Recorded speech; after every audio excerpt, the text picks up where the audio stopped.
Denmark सिर्फ 6 घंटे में ढेर, लग्जमबर्ग 1 दिन, नीदरलैंड्स 5 दिन, बेल्जियम 18 दिन, पोलैंड 5 हफ्ते और France, one of the world's greatest military super powers, महज 6 हफ्तों में घुटनों पर आ गया। यह वर्ल्ड वॉर 2 की शुरुआती तबाही कोई इत्तेफाक नहीं थी, न ही यह उन देशों की कमजोरी थी और न ही यह हिटलर की स्ट्रेटजी का कमाल था। इस खौफनाक जीत के पीछे था ब्लिट्जक्राइग यानी लाइटनिंग वॉर, एक ऐसा युद्ध जहां हमला इतनी खौफनाक रफ्तार और ताकत से होता है कि दुश्मन को सोचने, संभलने या डिफेंस करने का 1 सेकंड का मौका भी नहीं मिलता। इस ब्लिट्जक्रीग को जन्म दिया था जर्मन सेना के 4 एलीट मिलिट्री मास्टरमाइंड्स ने। इस तबाही का पहला चेहरा था Heinz Guderian, the father of mechanised warfare. जब पूरी दुनिया के आर्मी एक्सपर्ट्स टैंक्स को सिर्फ पैदल सेना की शील्ड समझते थे, तब गुडेरियन ने टैंकों को पैदल सेना के सपोर्ट रोल से हटाकर independent high speed Panzer divisions में बदल दिया। उसकी बनाई आर्मर्ड युद्ध नीति इतनी सुपीरियर थी कि युद्ध के बाद यूएस और नाटो की मॉडर्न आर्मर्ड फोर्सेस ने गुडेरियन की स्ट्रेटजी को ही अपना आधार बनाया। ब्लिट्जक्राइग में जो रफ्तार दुश्मन का दम घोंटती थी, उसका उस्ताद था अर्विन रोमेल,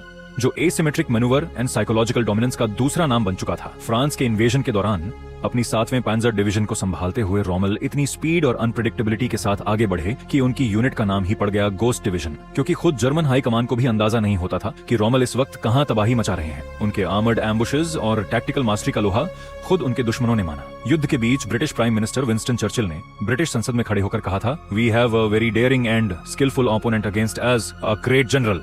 ब्लिट्जक्राइग अधूरा था अगर आसमान से मौत न बरसती। जमीनी पैंजर्स को हवा से ढाल देने की पूरी कमान संभाली फील्ड मार्शल अल्बर्ट केसलरिंग ने, the master of coordination and close air support. Kesselring ने आसमान से मौत बरसाने वाली स्टुका डाइव बॉम्बर्स को मैदान में उतारा, जिनके पंखों पर लगी सायरन की भयावह आवाज दुश्मन की रूह कंपाने पर मजबूर कर देती थी। ये सिर्फ हमला नहीं बल्कि एक साइकोलॉजिकल ट्रॉमा था। स्टुका बॉम्बर्स आसमान से सीधे डाइव लगाकर पिन पॉइंट प्रिसीजन के साथ बम गिराते थे।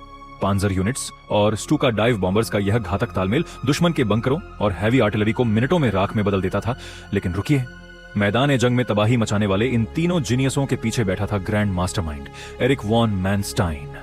मैनस्टाइन मैदान में गोलियां नहीं चला रहा था, वह एक कोल्ड स्ट्रेटेजिक जीनियस था जो नक्शे पर पेंसिल चलाकर पूरी दुश्मन फौज की किस्मत लिख देता था। वॉर खत्म होने के बाद खुद अलाइड मिलिट्री हिस्टोरियंस और British general BH Liddell Hart ने माना, Manstein was the Wehrmacht's most dangerous operational mastermind. अब आप सोच रहे होंगे, अगर इनके पास इतने महान जनरल्स और कमांडर्स थे तो फिर भी जर्मनी यह जंग क्यों हारा? जवाब साफ है, जर्मनी अपने जनरल्स की नाकामी से नहीं बल्कि हिटलर के सन की अहंकार भरे और बेवकूफी भरे फैसलों की वजह से हारा। लेकिन इनकी ऑपरेशनल सुपीरियरिटी को युद्ध के बाद उनके सबसे बड़े दुश्मनों ने भी सलाम किया। आप इन 4 मास्टरमाइंड्स में से किस कमांडर की वॉर फिलॉसफी को सबसे पहले डिटेल में समझना चाहते हैं?